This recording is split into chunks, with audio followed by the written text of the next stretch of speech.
কিছু ব্যথা আছে যা শুধু নিজের ভেতরেই রাখা যায়, কারণ সেই কষ্ট কাউকে বললেও কেউ ঠিক মতো অনুভব করতে পারে না।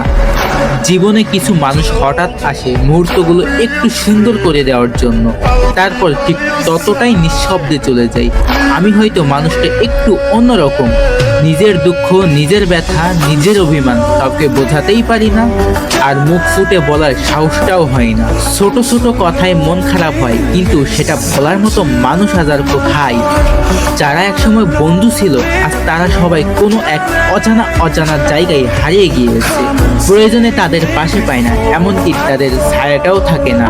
স্বার্থের এই দুনিয়ায় অবহেলাই যেন সম্পর্কের নতুন নিয়ম। প্রকৃত বন্ধুর মতো কাউকে কখনো পাইনি, যার কাছে নিজের সব কথা খুলে বলতে পারি। সবার কষ্ট শুনেছি, কিন্তু নিজের কষ্টটাই নিজের ভেতরেই রয়ে গেছে। আমি যেরকম একজন মানুষ চেয়েছি, জীবনে ঠিক তার উল্টোটাই পেয়েছি। তবুও কারোর প্রতি অভিযোগ নেই আমার, কারণ রাগ, জিদ, অভিমান সব সময় আমাকেই ভেঙে দিয়েছে, আমাকেই দূরে সরিয়ে রেখেছে।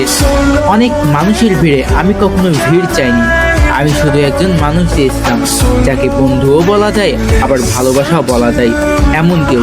কিন্তু দিন শেষে দেখলাম সেই মানুষটাকেও পেলাম না। যাদের একটু আপন ভেবেছি, তারা একদিন কষ্ট দিয়ে চলে গেছে।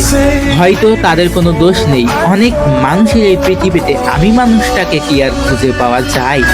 শেষমেশ শিখেছি, কিছু মানুষ শুধু স্মৃতিতে থাকে, আর কিছু ব্যথা একেবারেই নিজের।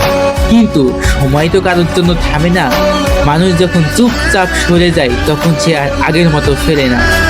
বুঝবে ঠিকই, খুঁজবে ঠিকই, কিন্তু আমি আর ফিরবো না।